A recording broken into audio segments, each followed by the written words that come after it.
தவறுதான். அந்த தவறையும் இவ்வளவு நாசுக்காக சொல்லி நமக்காக இறைவனிடம் பிரார்த்திக்கிறார். அவருடைய அந்த பாடலை நம்முடைய குறைகளை தன்மேல் ஏற்றி கொண்டு பாடுகிறார். அதான் அவர்தான். என்ன ஒரு சுவாரஸ்யம்னா, திருஞான சம்பந்தருக்கும் சரி, மாணிக்க வாசகருக்கும் சரி, அவர்களுக்கு முதலில் நேர்ந்தது என்ன? இறைவனுடைய தரிசனம்.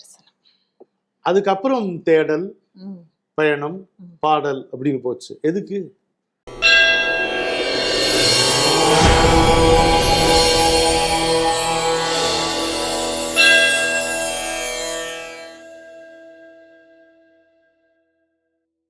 பப்பு அற வீட்டிருந்து உணரும் நின் அடியார் வந்தனை வந்தறுத்தார் அவர் பலரும் மைப்புறு கண்ணியர் மானுடத்து இயல்பின் வணங்குகின்றார் அணங்கின் மணவாளா செப்புறு கமலங்கள் மலரும் தன் வயல் சூழ் திருப்பெரும் துறையுரை சிவபெருமானே இப்பிறப்பு அறுத்து எமை ஆண்டொருள் புரியும் எம்பெருமான் பள்ளி எழுந்தருளாய். மகத்துவம் நிறைந்த இந்த மார்கழியிலே திருவம்பாவை பாடல்களை தொடர்ந்து திருப்பள்ளி எழுச்சி பாடல்களையும் நாம் நாள்தோறும் சிந்தித்து வருகிறோம். அந்த வகையில் இன்றைக்கு திருப்பள்ளி எழுச்சியினுடைய 6வது பாடல். இந்த பாடல்ல ஒரு பரபரப்பான நம்முடைய வாழ்க்கை முறையை அவர் குறிப்பிடுகிறார் இல்லையா மாணிக்கவாசக பெருந்தகை. எனக்கு என்ன மனதில் படுகிறது என்றால், இந்த மெய்ஞானிகளுக்கும் விஞ்ஞானிகளுக்குமான ஒரு பெரிய வேற்றுமையை நமக்கு இதில் குறிப்பிடுகிறார் என்று தோன்றுகிறது. இன்னைக்கு இருக்கக்கூடிய வாழ்க்கை மட்டுமல்ல, பல காலமாகவே உலக எல்லையிலேயே உழன்று கொண்டிருக்கக்கூடிய மனிதர்கள் இதை விட்டு ஓட முடியாம, அல்லது அதுக்கு தைரியம் வராம, வழி தெரியாம இதுக்குள்ளேயே சுழன்று கொண்டிருக்கிறார்களே, இதிலே இருந்து இந்த பந்தங்களை எல்லாம் அறுத்து கொண்டு வருபவர்கள் மெய்ஞானிகள் என்று அவர்களை அடையாளம் காட்டுகிறார். யார் மெய்ஞானி என்பதற்கான ஒரு விளக்கத்தை நமக்கு அடிப்படையில் தருகின்றார். அதோடு மட்டுமல்ல, திருப்பெருந்துறையினுடைய அழகை இங்கே வர்ணிக்கின்றார். இந்த கமலங்கள், அதாவது தாமரை மலர்கள் அங்கே சேற்றிலே மலர்ந்திருக்கின்றன, குளங்களிலே மலர்ந்திருக்கின்றன என்பது நாம தொடர்ந்து பார்க்கிறோம். இங்கே மட்டும் இந்த கமலங்கள் செப்புறு கமலங்கள் என்கின்ற அந்த சொல்லாடலை பயன்படுத்துகிறார். எனக்கு அது மனதிற்குள்ள எப்படி தோன்றுகிறது என்றால், ஒரு பிரதேசத்துல இருக்கக்கூடிய அந்த மனிதர்கள் மட்டுமல்ல, எல்லா உயிரினங்கள், குறிப்பாக செடி கொடி பூச்செடிகள் பேசும் இல்லையா, இந்த இடத்துல நாங்க அவ்வளோ சந்தோஷமா இருக்கோம் அப்படின்னு. இந்த பூச்செடிகள் பேசக்கூடிய தன்மை, இந்த மண்ணுக்கே அது உரித்தான பூவு. சில பூக்கள் வேற மண்ணில் வளரவே வளராது.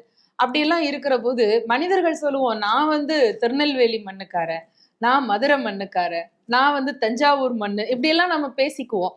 பூக்களுக்கும் அந்த ஒரு மண் மீது உள்ள பாசம் இதில் தெரிகிறது என்று எனக்கு படுகிறது. திருப்பெருந்துறையை ரொம்ப அற்புதமாக வர்ணித்து சொல்லுகிறார். ஏனென்றால் அவர் சென்ற பாதை ஒரு வறட்சியான பாதை போல கடற்கரையோரமாக அவர் அப்படியே போய்கொண்டிருந்த பொழுது, இப்படி வயல் சூழக்கூடிய வளமான அந்த பகுதியிலே அவரை ஈர்த்து ஆட்கொண்டிருக்கக்கூடிய இறைவனை, அந்த சூழலை அவர் மீண்டும் மீண்டும் நமக்கு மனசிலே பதிய வைக்கின்றார் என்று நினைக்கிறேன். இந்த பாடலுடைய முக்கிய கருத்து அணங்கின் மணவாளாங்கிறார். அணங்கின் மணவாளன், அதாவது உமை அம்மையினுடைய கணவன். அப்படி மட்டும் எடுத்துக்கிட்டா அது போதாது.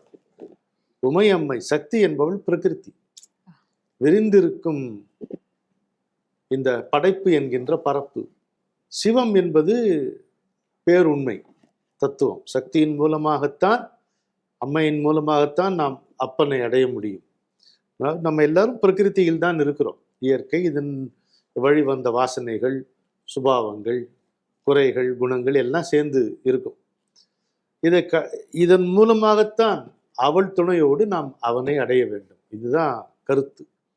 இந்த பப்பு அற அப்படிங்கிறாரு. பப்பு பரப்பு, அதுதான் பப்பு என்று சொல்லு மாறுதுங்க. திருவண்ணாமலையில ஆலமர குகையில ஒரு பெரியவர் இருந்தார். என்னோட ரொம்ப பிரியமா இருப்பார். ஒரு அச்சுதானந்தர்னு கூப்பிடுவாங்க. நாங்கள்லாம் தாத்தா தாத்தான்னு கூப்பிடுவோம். பெரிய ஜட்டாதாரி அவர். அவர் என்ன சொல்லுவார், விரியறது அல்லப்பா ஞானம், ஒடுங்கணும் தம்பி, ஒடுங்கணும் அப்படிம்பார். குரல் இன்னும் கேட்கிறது எனக்கு. அப்போ இந்த புறப்பொருள் மீது கவனம் செலுத்தாமல் இருப்பதற்கு பேர் தான் பப்பு அறுதல். இந்த பரப்பு அறுதல் அப்படின்னு. புறப்பொருள் மீது அதீத கவனம் செலுத்துவது தான் ஆசைக்கு காரணம்ங்கிறார். ஆசையே துன்பத்துக்கு காரணம் என்று புத்தர் சொன்னார். ஆனால் அந்த ஆசைக்கு காரணம் எதுனா புறப்பொருள் மீது அதீதமாக கவனம் செலுத்துவது தான் அப்படின்னு கண்ணன் கீதையில சொல்கிறார். வள்ளுவர் எல்லாத்தையும் சொல்லிட்டார். அவா என்ப எல்லா உயிர்க்கும் எஞ்ஞான்றும் தவா பிறப்பினும் வித்து, தப்பாம போட்டு தள்ளிடும், போட்டு பாத்துரும் அப்படின்ட்டு. இப்ப இந்த பப்பர வீட்டிருந்து உணரும் நின் நடியார் பந்தனை வந்தறுத்தார் அவர் பலரும் அப்படிங்கிறார். வீட்டிருந்து உணரும் என்ன, வீடு அங்கதானே, இது வீட்டிருந்து உணரும் அப்படின்னு சொல்றாரு. அதுக்கு நமக்கு வாரியார் சுவாமிகள் ஒரு வீடுங்கிற சொல்லுக்கு என்ன அழகான ஒரு பொருள், யாரும் எங்கேயும் சொன்னதில்லை. அவர் சொல்றார், தம்பி கெடுவது கேடு, படுவது பாடு, அதுபோல் விடுவது வீடு. அருமை. இன்னொரு முறை சொல்லுங்க. கெடுவது கேடு, படுவது பாடு, அதுபோல் விடுவது வீடு என்றார் வாரியார் சுவாமி. வேற யார் சொல்ல முடியும்? அற்றது பற்றினின் உற்றது வீடு என்றார் ஆழ்வார். அதனால பப்பறுத்தல்ங்கிறது அதுதான். செப்புரு கமலங்கள், செப்புரு கமலங்கள், அது செம்மையுடைய தாமரை கிண்ணங்கள். இந்த தாமரை இலையில தாமரை கிண்ணங்கள். ஏன் அது சிகப்புன்னு? அவனும் போலே சிகப்பு. அவன் வீட்டுல எல்லாரும் அவன் சாயல்ல தான் இருக்கு, தாமரை உட்பட, பூ உட்பட அப்படிதான் இருக்கு, சிவப்பா தான் இருக்கு. பந்தனை அறுத்தார், பந்தம் பந்தங்கள், பிறவித்தலையை அறுத்தார். மைப்புறு கண்ணியரும் எல்லோரும் மானுடத்து இயல்பின், மனித இயல்பின் நின்றே உன்னை வணங்குகிறார்கள். பெண்களும் இருக்காங்க, ஆண்களும் இருக்கார்கள், யாரா இருந்தாலும் சரி எல்லாரும் ஒரு மனிதர்களாக நின்றுதான் உன்னை வணங்குகிறார்கள். ஏன் இப்படி சொல்றாரு? அப்ப மனிதர்கள் போது வரம்புகள் மிக்கவர்கள், வலிமைகள் குறைந்தவர்கள் தான் மனிதர்கள். ஆன்மீக விஷயத்தை பொறுத்த மட்டும் இவங்க எப்படி பப்பறுப்பார்கள், இவர்கள் எப்படி வீட்டிருந்து உணருவார்கள், இப்படி இருக்கு. இது ஒரு எச்சரிக்கை மாதிரி எனக்கு இருக்கு. என்னன்னா, நம்ம ஆதாரங்கள் சொல்கிறோம், ஆதாரத்திற்கு அப்பால் உண்டு அங்கும் சேதாரத்தின் செருப்பகை உண்டு. அடைஞ்சிட்டோம் நினைச்ச கீழே இறக்கி விட்டுரும். பணிவற்ற வித்தை படிகாட்டி மாலை அணிவித்து கீழ் உருட்டுமா. அது மாதிரி வீழ கணம் போதும் வெள்ள யுகம் போதா ஆழ் அறிவோம். அது மாதிரி எப்படி சொல்லிக்கிட்டே போகலாம்.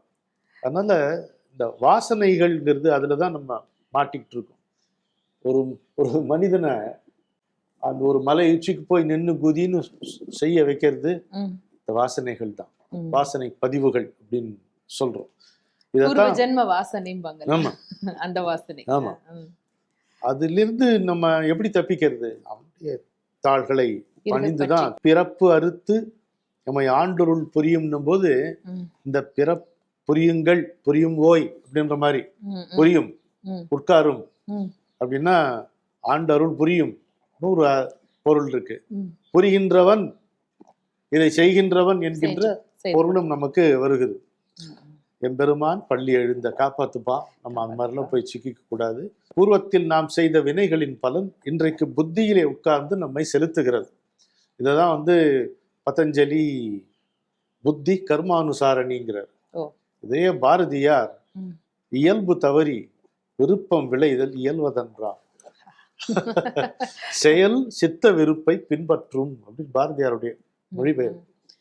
இப்ப இருக்கிற சூழல்ல பார்த்தால் மாணிக்கவாசகருடைய வேண்டுதல் எப்படி இருக்கிறதுனால அவர் அடைந்து விட்டார் அந்த சாயுஜ்யத்தை. ஆனாலும் நமக்காக அவர் பிரார்த்தித்துக் கொள்கிறார் இந்த பாடல் மூலமாகத்தான் தெரிகிறது. நீங்க சொன்ன மாதிரி இன்னைக்கு இருக்கக்கூடிய நடைமுறைகள் அவங்க ஒவ்வொருவருடைய இயல்பையும் பார்க்கிற பொழுதே ஓரளவுக்கு அனுமானிக்கலாம் இவன் பூர்வ ஜென்மத்துல என்னவாக இருந்திருப்பான்றதெல்லாம். அதையெல்லாம் நமக்கு இந்த அருளாளர்கள் எவ்வளவு ஒரு நேர்த்தியாக, அதே நேரத்துல தவறுதான், அந்த தவறையும் இவ்வளவு நாசுக்காக சொல்லி நமக்காக இறைவனிடம் பிரார்த்திக்கிறார். அவருடைய அந்த பாடலை நம்முடைய குறைகளை தன்மேல் ஏற்றி கொண்டு பாடுகிறார். அதான் அவர்தான். என்ன ஒரு சுவாரஸ்யம்னா, திருஞான சம்பந்தருக்கும் சரி, மாணிக்கவாசகருக்கும் சரி, அவர்களுக்கு முதலில் நேர்ந்தது என்ன? இறைவனுடைய தரிசனம். அதுக்கப்புறம் தேடல், பயணம், பாடல் அப்படின்னு போச்சு. எதுக்கு? 16 வயசுல ரமண மகர்ஷியுடைய அடைய வேண்டியதெல்லாம் அடைஞ்சு முடிஞ்சாச்சு. அதுக்கப்புறம் 53 ஆண்டுகள் அந்த மலையோடு மலையாக அவர் உட்கார்ந்தார். எதுக்கு? நமக்கா. அதனால மாணிக்கவாசகர் நம்முடைய குறைகள் எல்லாம் தன்மேல் ஏற்றிக்கொண்டு அவற்றை களைய வேண்டும், கழுவ வேண்டும், நான் உன்னில் கரைய வேண்டும் எல்லாம் பாடுவது நாம் பாடுவதற்காக. இன்னைக்கு நம்ம சிலிர்த்து போகிறோமே இந்த பாட்டை. நம்ம கொஞ்ச நேரம் தான் அதை பத்தி பேசிக்கிறோம். ஆமா, என்ன பெரிய ஆழம் நம்ம இறங்கி பார்க்க முடியும்? என்னால முடியாது. என்னாலயும் உங்களாலேயே முடியாதுன்னா ஆமா. நம்ம நமக்கு இருப்பது அறியாமை என்று நம்ம ஒரு உணர்வுல இருக்கலாம், நினைப்புல இருக்கலாம், நீடிச்சிருக்கலாம். அதை காட்டிலும் பெரிய ஞானம் என்ன நாம அடைய முடியும்? கொடுத்தா அவன் காட்டினா பார்க்கலாம். அவ்வளவுதான். அந்த அறியாமையில இருந்து நம்மை இறைவனிடம் சென்று சேர்க்கக்கூடிய ஒரு பெரிய பொறுப்பை அவர் ஏற்றுக்கொண்டிருக்கிறார். இன்னும் 4 பாடல்கள் தான் இருக்கின்றன, 4 நாட்கள் தான் இருக்கிறது மார்கழிக்கு. அவற்றையும் தொடர்ந்து சிந்திக்கலாம். நன்றி.